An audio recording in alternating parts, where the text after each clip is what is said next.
everybody. Thanks for stopping by for a visit. I really appreciate it. Today we're in the wood shop. You can see I got power on in here and I'm still setting things up. There won't be any machining in today's video, so if that's what you're here for, don't leave. You're gonna miss some nice information, some nice footage. So let me do a little yakety yak here. I got a little crib note here for myself also. As you know, I mentioned in one of my past videos, I met someone at the Bash that we went to grade school together, hadn't seen each other. He didn't even remember me from our 1st through 8th grade at a parochial grade school. He was a year ahead of me, so of course he wouldn't remember me. Anyway, we became friends, my buddy Paul. Well, Paul calls me the other day and says, hey, what are you doing Saturday? You want to go to see a tank farm? He says, a tank farm?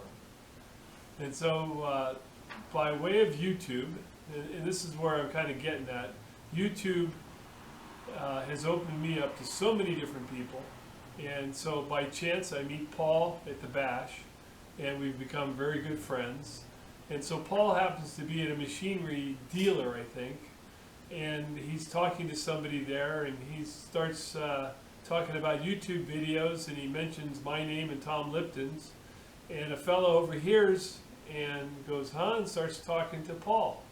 Well, this fella Ken, they became buddies, and Ken invited Paul, and Paul in turn got me invited to go up to the tank farm, which is about 20 minutes from my house here, about 10 from Paul's house. It's up in, they call the Portola Valley. Beautiful estate. If I remember right, it's about 45 acres. It's the estate of the Littlefield family, and Jacques Littlefield, unfortunately, I didn't know this. I know he had died of colon cancer, but he died as a young man, born in '49 and died in 2009. Very wealthy and very eccentric, philanthropist, heck of a guy is what I've been told.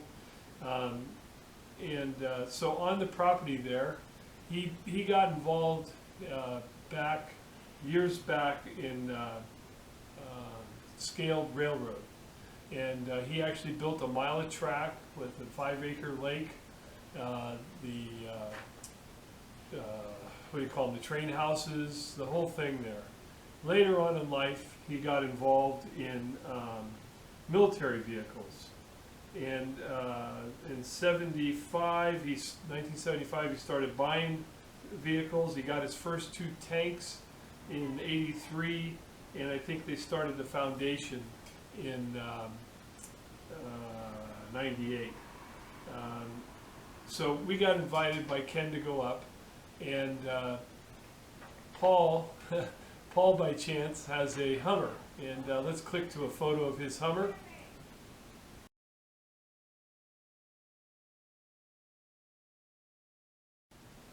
Well, we're back from that Hummer. Well, that little vehicle there, it's got over 500 horse, and it'll break those 38-inch tires loose. So we pull up in that, up into where the tank farm is, and the tanks have been, they're going to go to a museum, what's left of his collection. And the fellow that's managing the collection there saw the Hummer, and that kind of was a key to the door that we could go and walk around and look at the tanks. We were really there to be up for the railroad event that was going on, and if by chance we got to see the tanks also. So I got two videos here for you with a bunch of still photos, and we'll start off with the railroad. And if you know, we're all machinists, and you look at what these guys build, their passion, it's just unbelievable. Lots of fun. Got to go for a ride, and I took some clips of that. Unfortunately, I noticed when I started producing this video, I had some oil on my lens, probably from the last milling, but you get through that. So we'll start off with the model trains, and then we'll go off and look at the tanks. I got special thanks to the Portola Valley Alpine Railroad and the Museum of American Heritage, which is Ken's involved in that also, and that's in Palo Alto, and I hope to go see Ken over there. Also, the Military Vehicle Technology Foundation, that's who is taking care of all the tanks there. So with that said, visit the websites. I'm going to have the websites there for you. There's so much information. It's really, really interesting. I hope you enjoy the videos, and we'll see you again next Screwy Tuesday. Take care.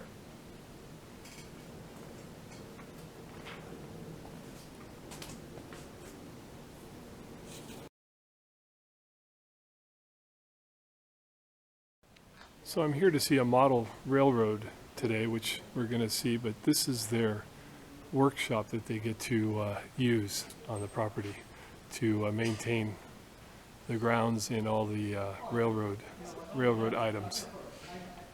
Pretty awesome. As I mentioned, I came up to the property today to see the model trains running, and we're going to go for a ride here very shortly. It's a 1 mile long track, and looking forward to it.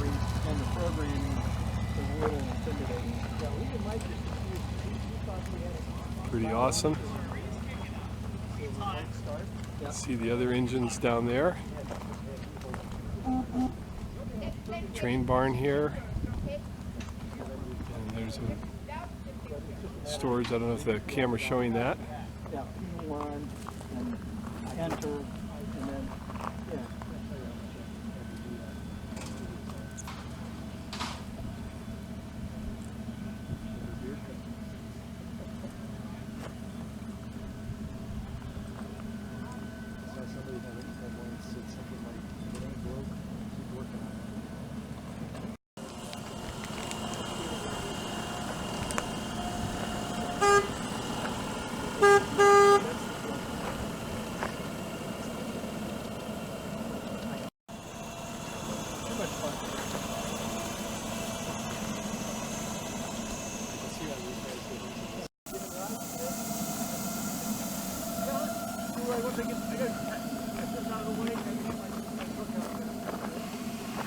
What are you burning, propane? Yeah. Awesome. Where are you out of? Sacramento. Sacramento?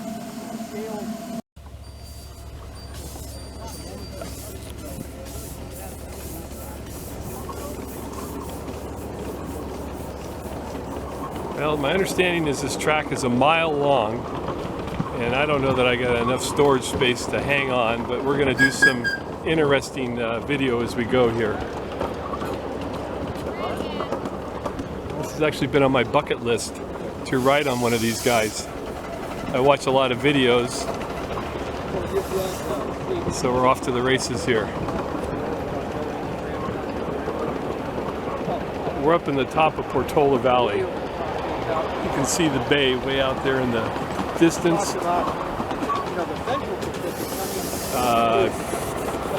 Forget how much the estate is. We'll have to find out.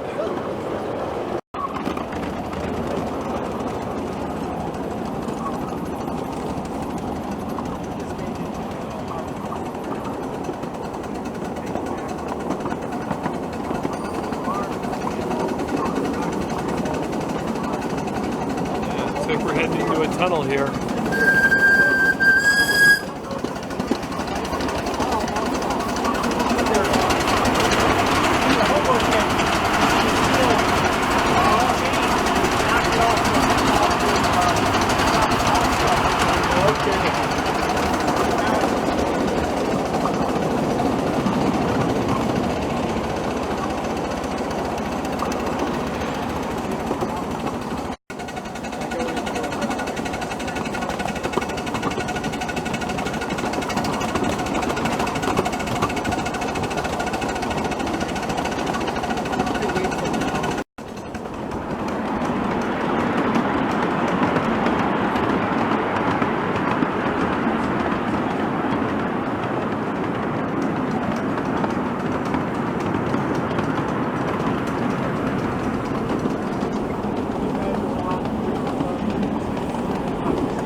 John? Automatic reveller. Oh. No. Sometimes it happens.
Back to the station.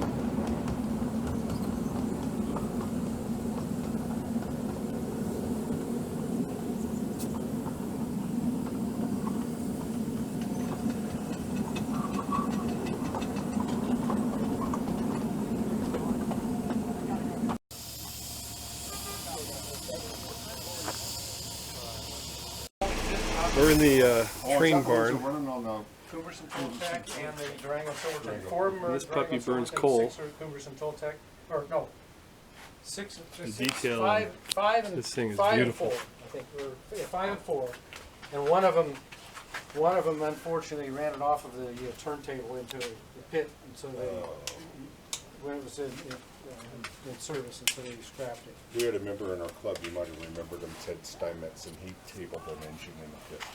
That was his last engine he tabled in a pit. Yeah, SP took him off. It's crazy. That was kind of a fun guy. A lot of them interesting set up here. Yeah, to race him and get him servicing to both sides of the bars. Yeah, you don't lift these cars. Actually, we measured that this can be lifted. Yeah, oh yeah. As long as you work. Yeah. So I had 20 people stand on it, we raised it, no problem. Then we got it in, one of our guys did it, they 27, I won't look where they go. And I thought, I don't believe it makes sense. And then,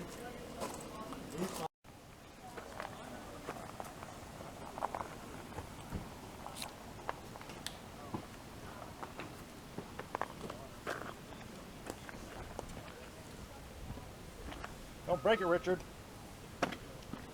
I took a picture of you. That would be what broke it. Yeah.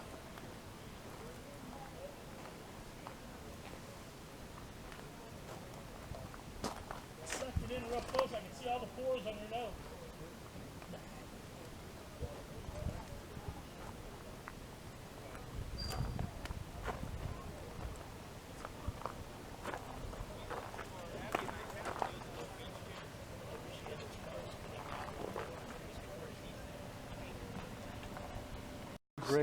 brakeman. Yeah, and there's a water heater and a stove, and there's a on the wall over there. There's a little plaque. There's a little. You see that thing? That's exact duplicate of the real one. Oh, It's the same lettering. right. It says everything. Yeah. You can see it here. Let me take a picture of the detail. The roof comes What scale is this? This is 2.5 to the foot. 2.5 to the foot. Yeah. There's a woman in there, and she's naked as a Hi, daisy. honey. Awesome. Yeah. Well, look back against that. See, that's exactly what's in the real caboose. That little instruction sheet. Yeah. Oh man. I had this thing 3D printed out of stainless steel. Uh-huh. Nice. Who did that for you? Jimmy did that. I can't remember which one was that. That goes, I don't remember. Awesome. I don't Well, this is quite exciting. My friend Paul brought me on an adventure trip to a tank farm. I didn't to a tank farm. know what he meant. We were up in, I thought it was water tanks. This is just some of the facilities here. I'm counting in front of me 1, 2, 3, 4, 5, 6, 7, 8, 9, 10, 11, 12, 13, 14, 15, 16, 17, 18, 19, 20. 20 tanks. He used to have 300. There was 300 here.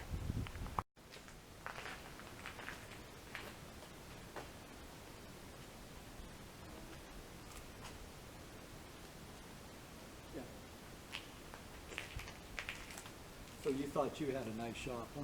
Shit. Put the gun on. I know. Is that a German 88? Yeah, I did. Or is that an American? Somehow my buddy Paul made the right correct turn, and I think we went to heaven. What Paul's explained to me is what we're seeing here is one little pimple of what was here at one time on this property. And you see a little Humvee out there in the distance. That's what we showed up in. We'll get some pictures of that later. That was our ride.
This is a 105 Sherman tank.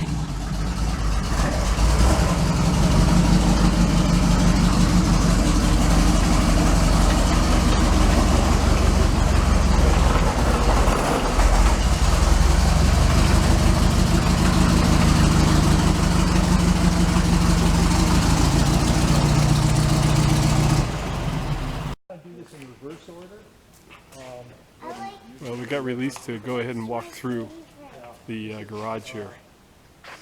You just watched this one.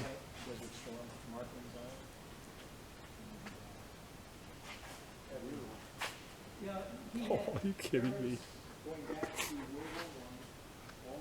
This is kind of like Adam stuff, huh? This is just bizarre. Oh shit, I didn't bring it.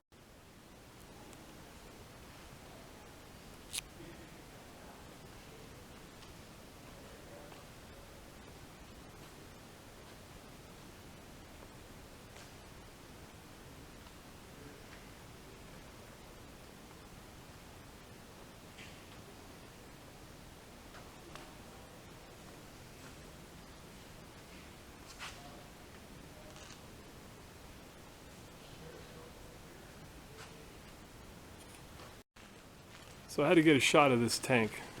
It's just awesome. And I was walking around and I went, what the hell am I finding here? Lipton's already been here. Holy crap! He probably worked on it. I don't know if I'd go for a ride in it if he's. I don't think he's a mechanic. If I can find the car keys for this puppy, we may go for a ride. Awesome.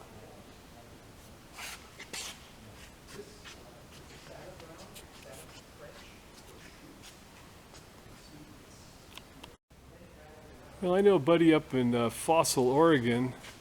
I bet you he could use one of these on his property. Oh, there, he's already got his decal on it. Hey, Donald, this will fit right on your property. It'll be great. Paul, John Saunders has Humvees, doesn't he? Doesn't he have a Humvee? Yeah. Yeah. Oh, Paul, John, I think it's time to trade in your Humvee and get something, move up in the world here.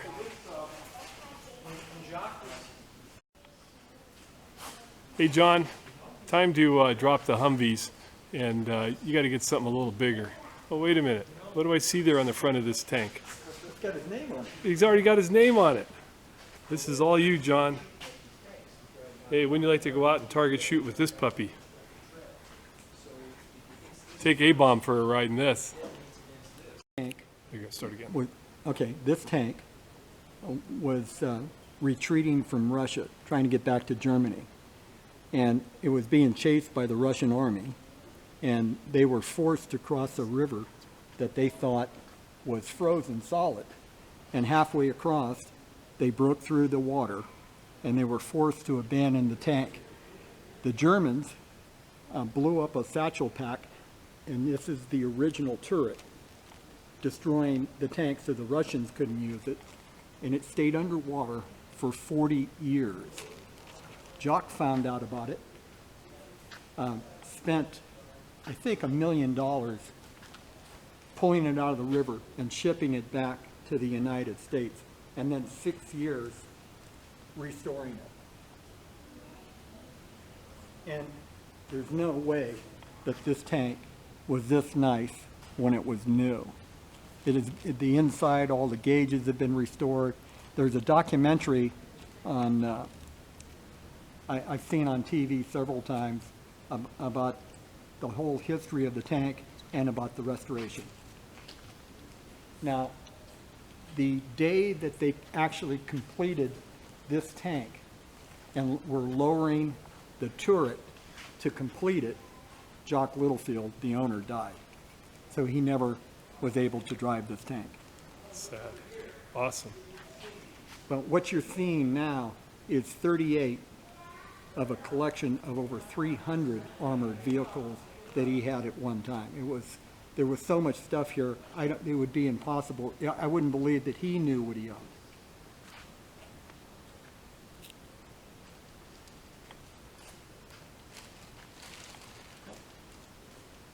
You know what?